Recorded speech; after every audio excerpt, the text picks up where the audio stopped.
Oi pessoal, tudo bem? Eu disse no último vídeo que eu ia trazer no próximo estudo, falando a respeito de todos os santos. Eu ia trazer a palavra santos, inclusive os diáconos e tal, só que eu passei os últimos dias lendo a respeito do que está grifado aqui em verde. Jesus Cristo, ou Cristo Jesus, ou Senhor Jesus Cristo. Por quê? Eu fiquei pensando o que levou uma pessoa a se considerar servo de alguém e considerar as pessoas santos em alguém. Então, eu fiquei meditando no meu coração nesses últimos dias e é isso que eu queria trazer nesses 3 próximos vídeos, porque são 3 nomes.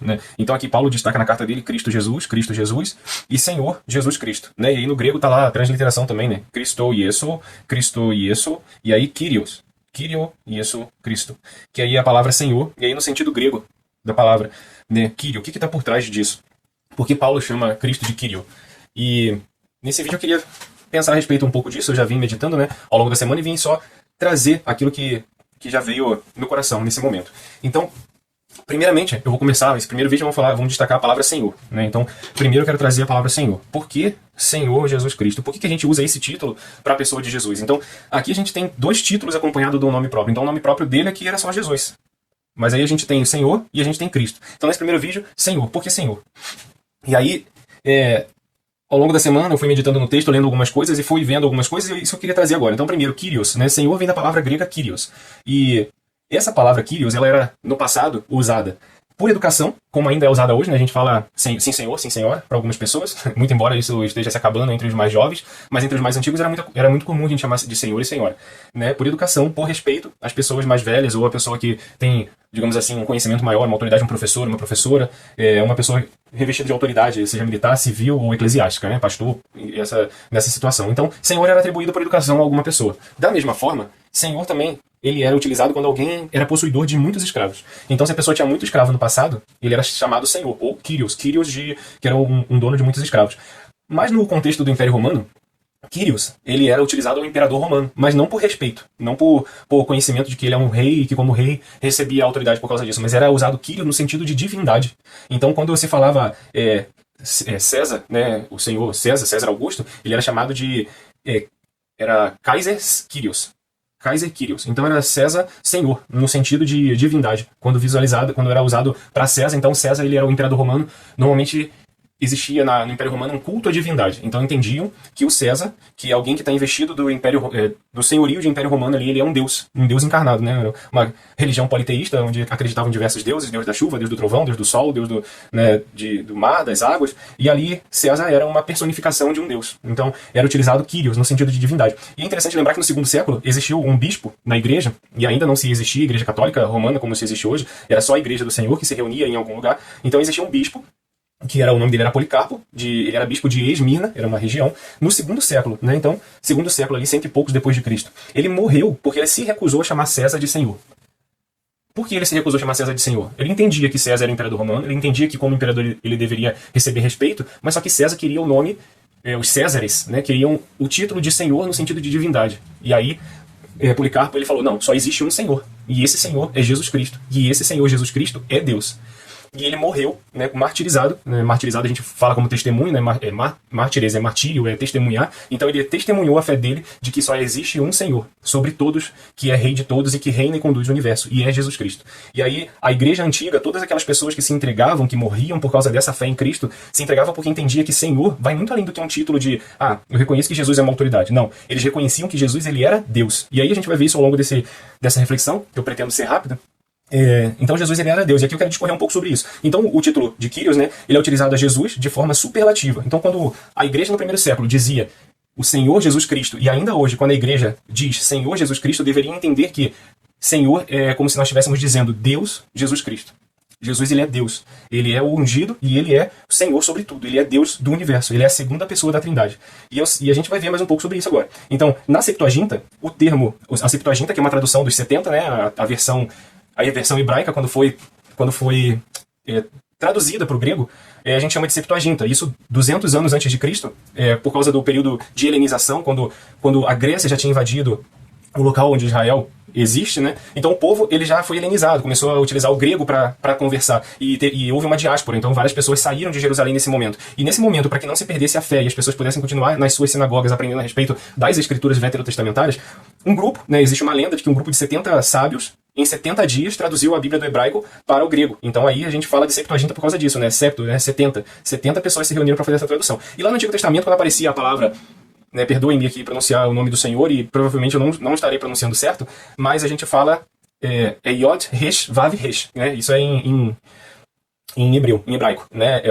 As letras, né? Yod, Resh, Vav, Resh. E aí a gente acrescentou vogais nesse meio tempo e hoje é conhecido como Yavé, ou Javé, ou até Jeová, né? Essa tradução. Mas o nome do Senhor no Antigo Testamento, ele normalmente era colocado Adonai, quando ia falar, quando aparecia o nome do Senhor. E aí eu vou colocar aqui, né? Mais ou menos isso, tá? Faz hora que eu não vi, até não me preparei para esse vídeo, mas seria Yod, que é o Resh, e o Vav, e o Resh, né? E aí aqui no meio é acrescentada a vogal. E aí fica lá, como todo mundo conhece, né? Yavé. Transliterado para o português seria, né, o Yod, o Resh, o Vav e o Resh. É mais ou menos isso. Não, faltou o H aqui. Yod, Resh, Vav, Resh. São só consoantes. E aqui é acrescentado vogal. Então, quando apareceu o nome do Senhor no Antigo Testamento, o povo os escribas, né, eles não pronunciavam o nome do Senhor. Depois que a gente não sabe pronunciar o nome do Senhor ainda hoje, a gente não sabe como se pronuncia. A gente desconfia que seja assim que se fala, né? Mas quando apareceu o nome dele, era falado Adonai. E quando foi traduzido para a Septuaginta, foi traduzido como Kyrios, que é essa palavra aqui, em grego, Kyrios, né? Assim que foi traduzido. Então quando você olha aqui assim, o Novo Testamento foi escrito em grego. A Septuaginta, 200 anos de Cristo, e o Novo Testamento, quando Cristo faz a citação do Antigo Testamento, ele cita a partir da Septuaginta, ele não cita a partir do hebraico, ele cita a partir do helenizado. Então, ele vai aparecer, quando aparece a palavra Senhor, Deus, ou Adonai, ou Yavé, aparece Kyrios, tá? Então, o termo Kyrios é usado para Deus, e no Novo Testamento, Kyrios é usado para Jesus Cristo. Então não é à toa que a gente diz que Jesus ele é Deus, e ele é a segunda pessoa da Trindade, tá? Então, até aqui é isso, né? A Septuaginta traduz Yavé e Adonai como Kyrios, quando é utilizado para Deus e Cristo, né? Então eles são absolutamente soberanos e transmitem a ideia de majestade, soberania, poder divinos, e é prova irrefutável da divindade de Jesus. Então Paulo, ele quando se coloca como servo, não como a gente diz no Paraná, não é Devarde, que ele usa a palavra servo de Cristo Jesus, porque ele sabe que Cristo Jesus é Senhor sobre tudo. Mesmo aqueles que não reconhecem Jesus como Senhor, não é o fato de você não reconhecer Cristo Jesus como Senhor que ele deixa de ser Senhor soberano. A própria palavra fala que nos últimos dias, em Apocalipse, Deus vai colocar todos como estrado dos seus pés. Jesus vai reinar sobre todos. Toda língua confessará que Jesus Cristo é o Senhor para a glória de Deus Pai. Todos vão confessar, independente da vontade ou não, todos vão reconhecer a soberania de Deus. Tá? Então, essa é a palavra, Kyrios, que atribui a Jesus divindade. Não só um respeito ao Senhor, mas uma divindade realmente do Senhor. Então os escritores do Novo Testamento eles não estão apenas sendo educados ao chamar Jesus de Senhor, mas estão declarando que Jesus é o Deus poderoso e soberano sobre todas as coisas. Então é isso que acontece quando nós dizemos que Jesus ele é Senhor. Quando eu digo Senhor Jesus Cristo, a própria palavra em si, o próprio termo em si, o título que eu estou usando para ele, eu estou dizendo que Jesus ele é Deus. Jesus é Deus. E ele é Deus, Deus mesmo. E aí mas aí alguém vai dizer assim, não, mas na Bíblia não está escrito que Jesus é Deus. E aí eu trago aqui a minha Bíblia. Aqui eu tenho a Bíblia do estudo da fé reformada, né? É a Bíblia Almeida Revista e Atualizada normal. Almeida Revista e Atualizada. É a Bíblia mais utilizada assim no Brasil hoje, né? Continua sendo. Então eu vou abrir lá em João capítulo 20. Lucas. João, no capítulo 20.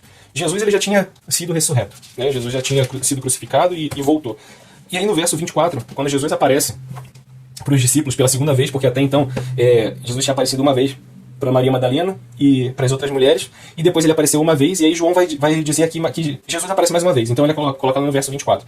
Ora, Tomé, um dos 12, chamado Dídimo, não estava com eles quando veio Jesus, na primeira vez. Disseram-lhe então os outros discípulos, vimos o Senhor. Mas ele respondeu, se eu não vir nas suas mãos o sinal dos cravos, e ali não puser o dedo, e não puser a mão no seu lado, de modo algum acreditarei.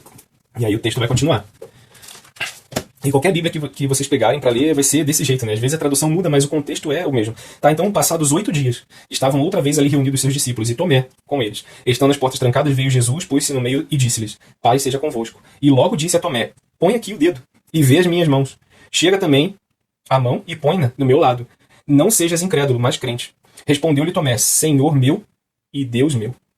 E essa aqui é a declaração da igreja primitiva. Quando a igreja primitiva dizia Senhor Jesus Cristo, eles estavam dizendo Senhor meu e Deus meu. Aí disse-lhe Jesus, porque me viste e creste, bem-aventurado os que não viram e creram. Então, mas né, eu não acredito que Jesus é Deus. Não, você não precisa acreditar. A própria palavra, ela é testemunha a respeito disso. Jesus Cristo, Senhor meu e Deus meu. Então os primeiros discípulos já reconheciam isso. E a igreja primitiva reconhecia que Jesus é Deus encarnado.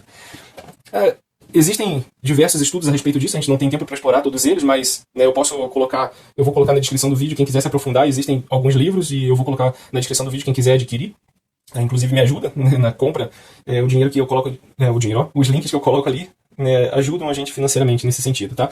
Então é isso. Jesus, ele é Deus, né? Tomé, um dos 12, se ajoelha diante do Senhor e fala, Senhor meu e Deus meu. Então, Kyrios meu e Deus meu. Essa é a palavra que ele usa. E aí também a gente vai lembrar dos Salmos. E aí tem um Salmo, o Salmo 110, eu vou abrir aqui em outra Bíblia, que também é uma Almeida, Salmo 110.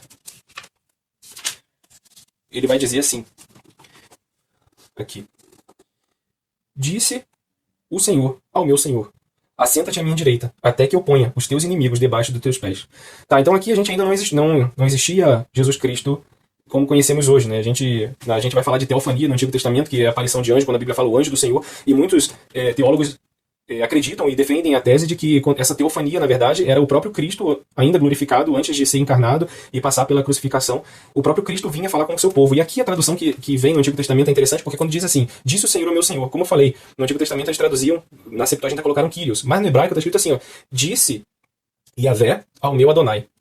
Disse Yahvé ao meu Adonai. É assim que está lá no original. Então, como assim disse Deus a Deus, né? E aí a gente vê que o Novo Testamento, eu sempre falo, né, a regra de ouro da interpretação da hermenêutica bíblica é que a Bíblia, ela interpreta a própria Bíblia. A gente não precisa recorrer a interpretações, muitas vezes de fora, muitas vezes a própria palavra de Deus, ela dá sentido àquilo mesmo que ela quer dizer. A gente só precisa ter mais tempo, recorrer um pouco mais ao texto bíblico, olhar as concordâncias bíblicas e saber aquilo que o Novo Testamento está dizendo a respeito do Antigo. Então até eu sempre falo, né, existe as referências cruzadas, aproveitem e olhem, né, aqui você vê o Salmo 110, ele vai colocar aqui, ó, Salmo 110, 1, ele fala, ó, dê uma olhada em Efésios 1, 20, Colossenses 3, 1, Hebreus 1, 13, 8, 1, 10, 12 e 13. E também 1 Coríntios 15, 25, e o 10, 4 vai fazer menção também em Hebreus 5, 6, 6, 20, 7, 17 e 21. Então não existe nenhum outro livro como a Bíblia, em que um homem escreve um texto e 1000 anos depois um outro homem escreve outro texto, e aí você vê o Espírito Santo agindo, fazendo com que, quando a gente fala, né, que a Bíblia ela é palavra de Deus, é por causa disso. Não tem como um homem que não conheceu o outro falar a respeito da mesma coisa, né? Porque é a revelação gradual do Senhor. Então, por enquanto, até agora era isso que eu queria dizer. Jesus é Deus. Então, o que torna isso interessante? Porque declarar Jesus como Deus encarnado, como parte do Deus triuno, né, o Deus trino, é o que torna o cristianismo distinto. Então, o que torna o cristianismo distinto de todas as outras religiões? Que só no cristianismo, existem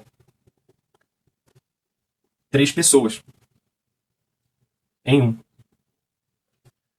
Deus Pai, Filho e Espírito Santo. E aqui a gente vê a comunhão na eternidade, que é isso que Deus espera do ser humano. Comunhão entre si, refletindo a glória de Deus, refletindo a sua imagem, o seu caráter, o seu amor, a sua justiça. Então, o cristianismo é distinto de todas as outras religiões por causa disso. Por isso não há, eu digo, né, ponto de convergência entre as religiões. Quando alguém diz assim, não, Deus é o mesmo. Não, Deus não é o mesmo. O único Deus que é trino é o Deus cristão. É o único Deus que nós sabemos que a Bíblia fala a respeito de que Deus é Pai, Deus é Filho e Deus é Espírito Santo. O cristão, ele é o único que reconhece Deus como 3 em 1. Nenhuma outra religião no mundo vai dizer isso. E nenhuma religião no mundo vai reconhecer Cristo como Salvador, como Senhor, como Deus. Ele é o único Deus, homem e Salvador. O Deus cristão não é o mesmo Deus do Islã, né? Quando vão falar de Alá, Deus para eles não tá junto. A gente não tem nem como explicar o que é Trindade, né? Mas a gente vê a Bíblia fazendo menção disso. Alá não é Deus, Adonai. E também não é Jesus Cristo, também não é o Espírito Santo. Né? No judaísmo moderno também não é. Na Bíblia a gente tem o judaísmo antigo, porque progressivamente eles ainda não sabiam, né? Mas a Bíblia, os profetas do Antigo Testamento faziam menção daquele que viria, como a gente viu no Salmo 110 agora. Então o Salmo 110 fala já, a Yahvé falou ao meu Adonai, o Senhor falou ao meu Senhor, assenta-te à minha direita. E aí a gente vai ver em Hebreus, quando Cristo sobe aos céus e se assenta à direita de Deus Pai. Então, também o judaísmo moderno, que não reconhece o Deus soberano como Deus triuno, também não é o mesmo Deus do cristianismo, né? Muito menos as outras religiões e filosofias. Então, passa longe quando a gente fala assim, né, é todo o mesmo Deus. Não é o mesmo Deus. O único Deus que recebe a adoração correta e o único Deus que tem acesso por meio da oração é o Deus que se revela na pessoa de Jesus Cristo. E a única forma que nós podemos ter acesso a Jesus Cristo é por intermédio de Cristo Jesus. Ele é o mediador da nova aliança e é ele que pagou o preço para que nós pudéssemos ter acesso a Deus. Quando a gente lê no Novo Testamental, o véu se rasgou em 2.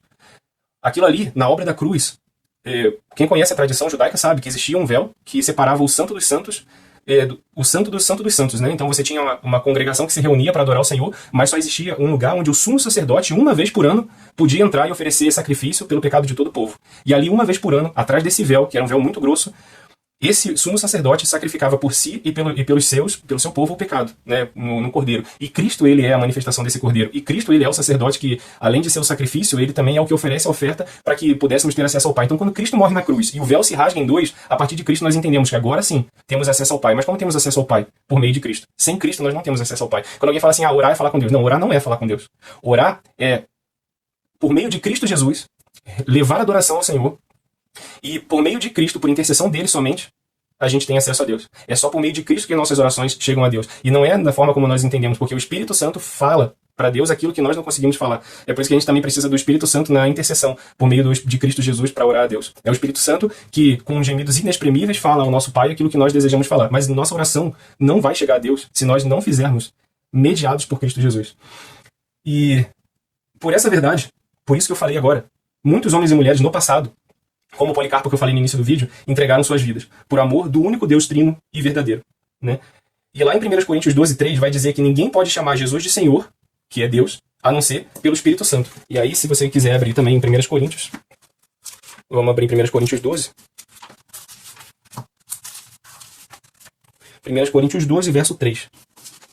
Vai dizer: por isso vos faço compreender que ninguém que fala pelo Espírito de Deus afirma anátema Jesus. Por outro lado, ninguém pode dizer Senhor Jesus, senão pelo Espírito Santo. Então ninguém, né? Por isso vos faço compreender, Paulo vai dizer, que ninguém que fala pelo Espírito de Deus afirma Jesus seja maldito. Por outro lado, ninguém pode dizer Senhor Jesus, ninguém pode confessar com a sua boca que Jesus é Senhor, ninguém pode confessar com a sua boca que Jesus é Deus, Jesus é Kyrios, senão pelo poder do Espírito Santo. E também em Mateus 11:23, que vai dizer que a quem o Pai quiser revelar. Mateus 11, 27. Tudo me foi entregue por meu Pai. Ninguém conhece o Pai, senão o Filho. Ninguém conhece o Filho, senão o Pai. E ninguém conhece o Pai, senão o Filho. E aquele a quem o Filho quiser revelar. Ninguém pode conhecer que Deus é Pai e Jesus é o Filho, a não ser aquele que o Pai quiser revelar. Então, o que eu concluo nesse final? Não se preocupe se você ainda não chegou ao pleno conhecimento de que Jesus ele é Deus, dessa verdade que só existe na fé cristã. Né? Ninguém pode chamar Jesus de Senhor a não ser pelo Espírito Santo. E aqueles a quem o Pai quiser revelar. Então isso é uma revelação divina. É um milagre do Senhor, que alguém possa olhar para Cristo e dizer, como Tomé, Senhor meu e Deus meu. É um milagre. Podemos olhar como Tomé para o Senhor Jesus, as escamas caírem dos nossos olhos, e dissermos diante de Jesus Cristo, Senhor meu e Deus meu. É só a quem o Pai quiser revelar. Por isso a minha oração, nesse momento, é que se você assistiu esse vídeo, e talvez você não concorde com nada que eu falei, né? Talvez você pense de uma forma completamente diferente, e todos nós temos liberdade de crermos naquilo que nós queremos, mas o fato de nós não acreditarmos não muda o fato de que Jesus é Deus, de que Ele é Senhor, Ele é Kyrios. E eu oro para que o Espírito Santo possa vir e iluminar, para que você possa compreender como Tomé, e como a igreja primitiva, como muitos que ao longo da vida e ainda hoje, ao longo do tempo, ainda morrem por causa dessa confissão, que Jesus Cristo é Senhor, para a glória de Deus Pai. Deus abençoe sua vida, Deus abençoe seus estudos. Se você me acompanhou até aqui e quiser voltar ao vídeo, quiser assistir em 2x e ler os textos bíblicos que eu trago, então, Salmo 110, de 1 a 7, João 20, de 24 a 29, e Romanos, capítulo 10, verso 9. Também eu citei 1 Coríntios, capítulo 12, verso 3, e também Mateus, no capítulo 11, verso 27. Deus abençoe.